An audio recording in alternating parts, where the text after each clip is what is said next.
Hola, hola, hola. Bienvenidos a mi sótano. Welcome to my basement. That is my Spanish lesson for you today. Huh?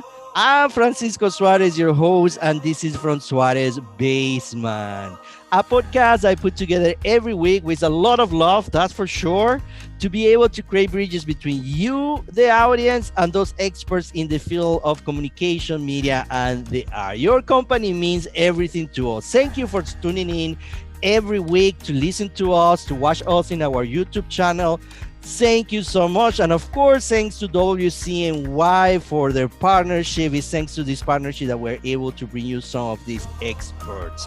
And today we're going to be talking about cinematography, which I'm fascinated about it because for me, it's one of the most important part of the puzzle of visual storytelling. How you use a shot, a camera shot, to tell the story.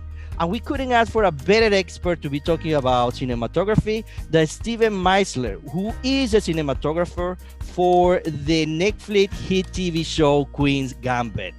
Steve is also very well known for working with director Steven Spielberg for camera work in movies like Ocean 13, Catch Me If You Can. I mean, you name it, he has an extensive and very strong resume to be talking about cinematography. And like I always do, I have a co-host. Love having somebody to share the screen with me and to share the podcast with me.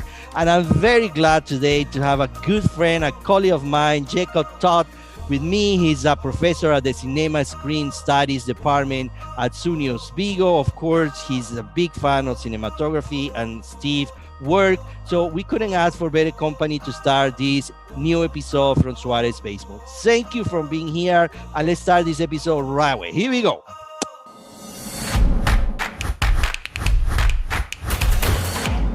Well, Steven, I want to welcome you to my basement from Suarez Basement. Of course, it's called from Suarez Basement because I decided to start this podcast in the basement of my house. And the whole goal of the podcast is to be able to create bridges between those students, faculty members, and people out there that are fascinated by the industry of the communication, media, and the arts, and they want to learn from people like you, in this case, that are the experts. So I really want to welcome you to From Suarez Basement. Thank you for having me. Yeah, thank you. Thank you really for taking the time. Of course, I need to start with the question, kind of the elephant in the room in the sense of the pandemic. How are you doing? How is your family? But also more important, how do you feel the industry that you work in is changing because of the pandemic? Uh, it changed. I didn't really work last year. I actually the only work I did last year was timing the Queen's Gambit, which took me about a month. It's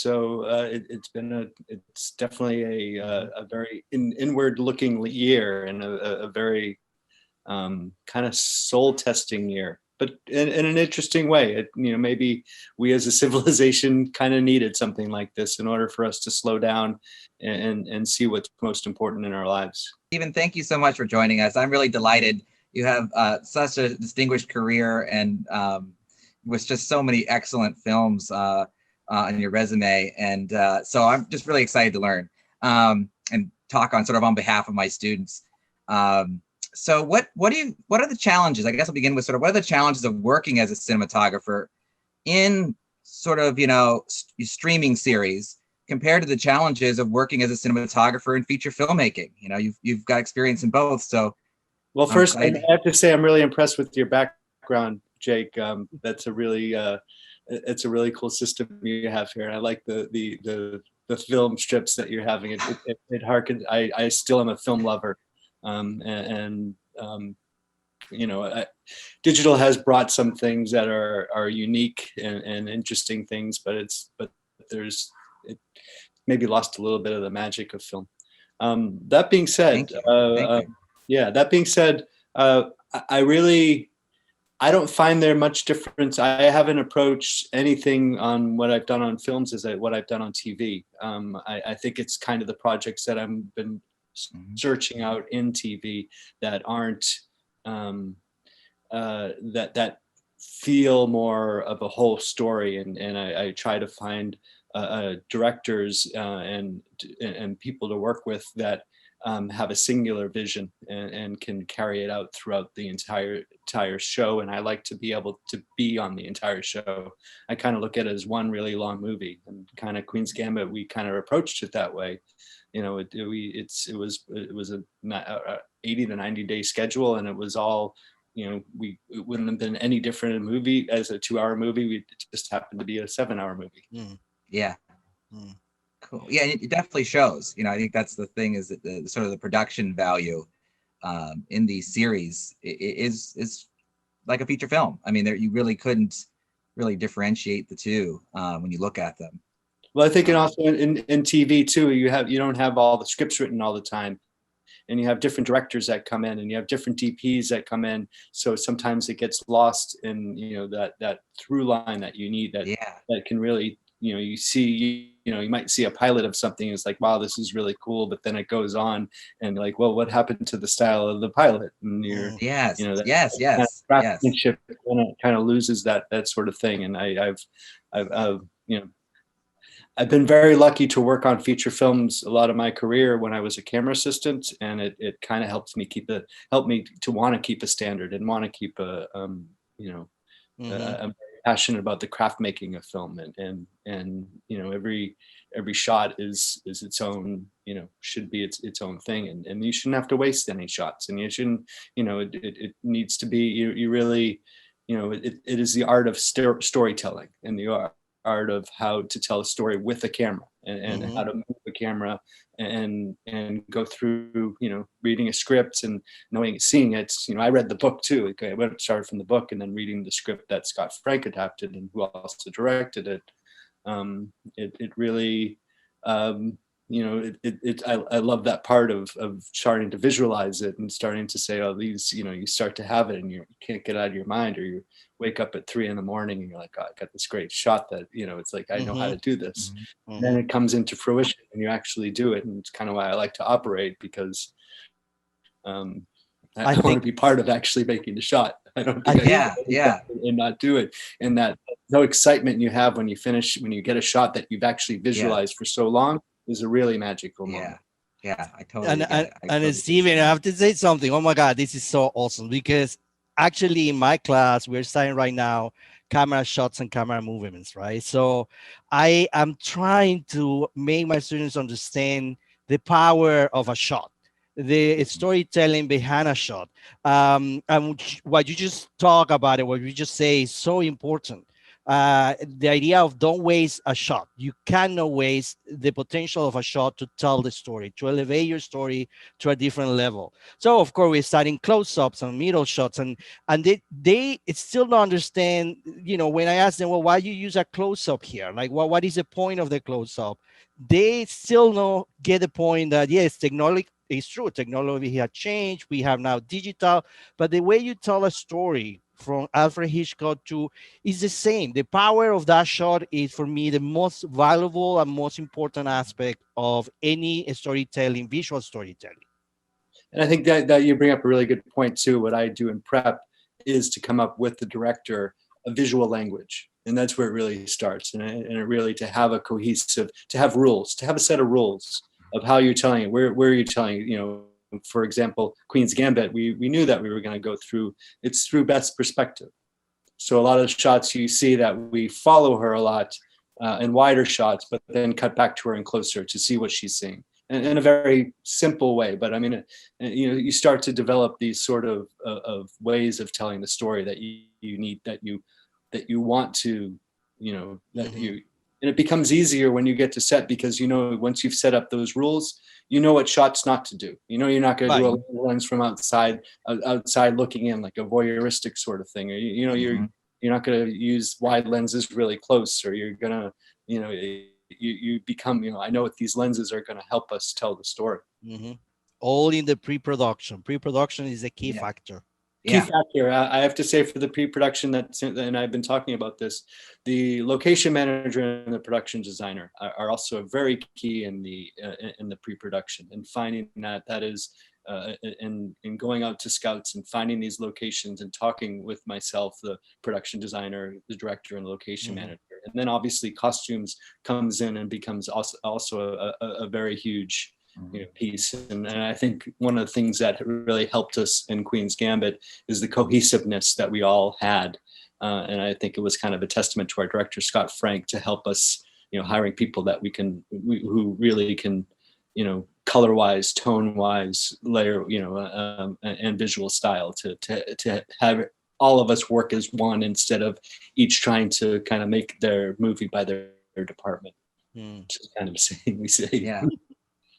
Yeah, it's great. You're touching on these areas that some of the questions I have: collaboration, planning, knowing, the style, sitting down with the director and other collaborators, production designer, and getting it before you go out, getting it down on paper, having it planned out so you know which shot's right, what feels right, and which ones are not right for this. I go even one step further, and I actually bring the camera. I use a red camera. And I bring the camera that I bring a red camera. It's in the small. I like it because you can get into a very small modular load and kind of set it up like a still camera. And I use the lenses that we're doing, and I go to the locations and actually set up shots and actually block scenes. Kind of with whoever's there, the location manager or our first AD, and we kind of block it out. So we even have like a sketch, like a pencil sketch of where we're going. And it helps.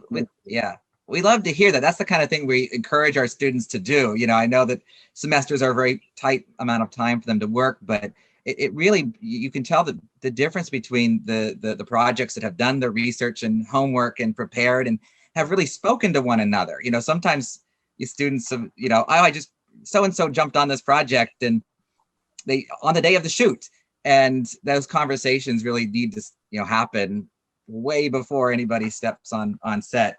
So I've got a question about production. So you collaborated, with Steven Spielberg and Janusz Kaminski on such exceptional productions, from Minority Report to Catch Me If You Can.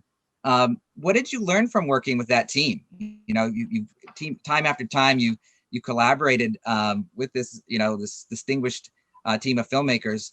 What did you learn from those experiences? Well, with Janusz, who I worked with before I started with Steven Spielberg.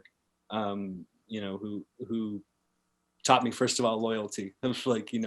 We worked on such low budgets, and for him to help bring me to start to work with him, and he could have got a top crew instead, fought for me to come with him. I was just a second assistant camera at the time when we first started working with Steven.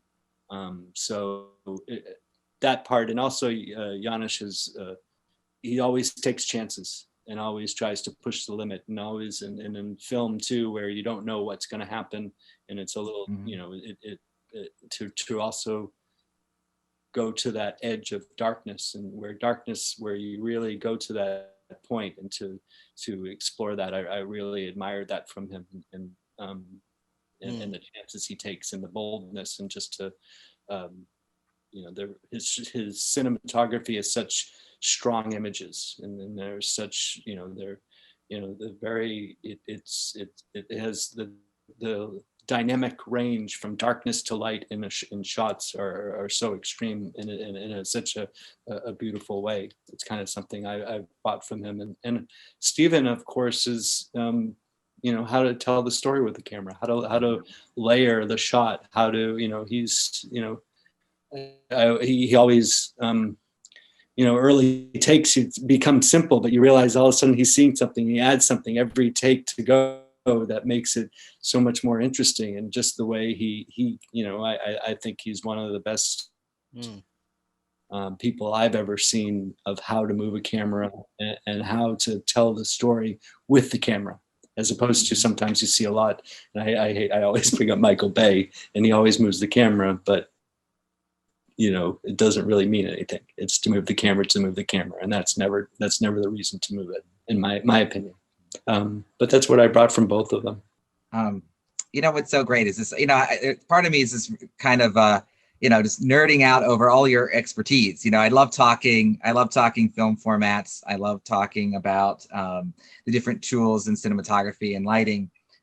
So I guess I'll go to the question about, how is working with these different formats, 35 millimeter, 16 millimeter, the Red Ranger, your smartphone, how important it is. What are the benefits of having a diverse experience with these tools as a cinematographer? I think it's just knowing what tool to use, what's the correct one to use Mhm. for the job.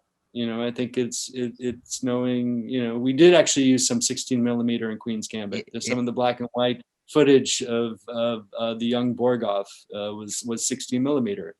Awesome. And Yeah. I was asked, well, we can just shoot it with the red and then degrade it and make it look like it, but it doesn't have the same feel. So, and you don't. And I've enjoyed a lot of these films that are shot on iPhones. Tangerine is a real beautiful film shot all on an iPhone, and really is a beautiful piece of art. That it doesn't so matter of what the tools you use; it's how you use it and to use it for the right reason. Awesome. Yep. That's what we try to do in our program, is just, use an array of tools, from 8mm to DSLR, 16mm, just blend them. Like you said, you'll know when to use it creatively, but to have the experience early on, then you start to imagine what that scene looks like in that format with that texture. I admire the film JFK, and I admired that's a great example Yes. of a film that uses so many different kinds of films and stocks, and from 16 to 8 to 35, Yes. and really goes in a really nice way and blends it in a very interesting way. And talking about Queen and Gambit, of course, I mean, when did you realize, oh my God, this is a hit? This people is really watching. I'm going to tell you my own experience. When somebody told me that the story of this show was about people playing chess, I was like, I don't know if I want to watch this. However, I fall in love immediately in the first episode with her character, and of course with the cinematography, with the concept, with the costumes, with the setting, with the and it's a fascinating show. So he become this huge success for Netflix. But when did you realize in some point, oh my God, this is really a very good quality product? I knew it was always going to be while we were doing it, we knew we had something of great quality. I didn't think that people would want to watch something about chess. We spent a lot. One of the things we spent a lot of time on and is how to make chess exciting, and how to tell stories, and how to tell it in a way. But I never knew that this was going to be seen and had a reception of this way. The Queen's Gambit, this story has actually been the original. Walter Tevis wrote the book, and a person, Alan Scott, a producer who was also a writer, wrote some, and he had the rights to it in the late 80s, and has been trying to get it done for the last 20 years. Bernardo Bertolucci has tried to do it. Heath Ledger has been tried to do it as a feature film. And it was not made because of its lack of, it wasn't picked up, and people didn't think that this would be great entertainment. But Scott Frank, because we worked on Godless together in Netflix, and Netflix had a lot of faith in Scott and let him, and Scott had a good vision of breaking it into 7 episodes, which I actually think helped it, rather than it being a 2-hour feature film, and kind of gave you more of a flavor of each of their tournaments and her journey that she goes through. I think it is kind of, it is more like a novel, as opposed to, sometimes you see a movie as kind of a short story. Sure. Yeah. So I think that's one of the things, but I was never to watch the reaction that people had was amazing and really beautiful to see. And, Anya is a big part of that too. She was so, she's fantastic. Pretty and all the actors, all the people, and it's a lot of, and the score, the editing, all the people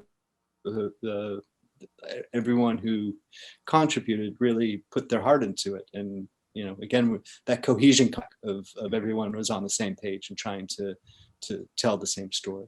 I think I'm excited to learn. I don't know if you're putting together a light kit that could be transported by 2 people. It's kind of a strange question, I guess, but what kind of lights and wattage would be in it? Like if you were just, to be able to go out, I'm thinking for my students and on the small projects that we work on, which is this is what we do. So yeah, what would you put together? What You know, wattage? What I'm kind of light? excited to use. I've heard there's a light system called Anthem, and I'm trying. Okay.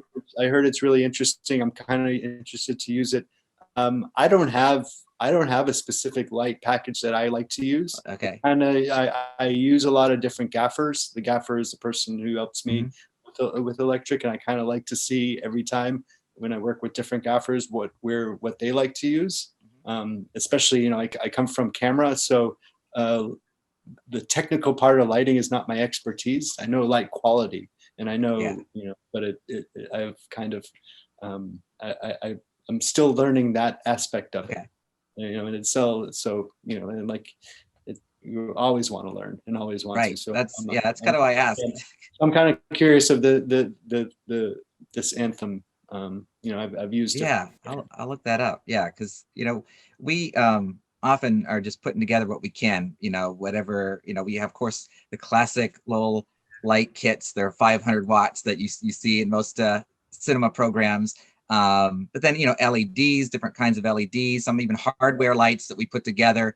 You can kind of really put together with some clamp lights and some hardware lights, something that works quite well if you can put some parchment in front of it and shape it up.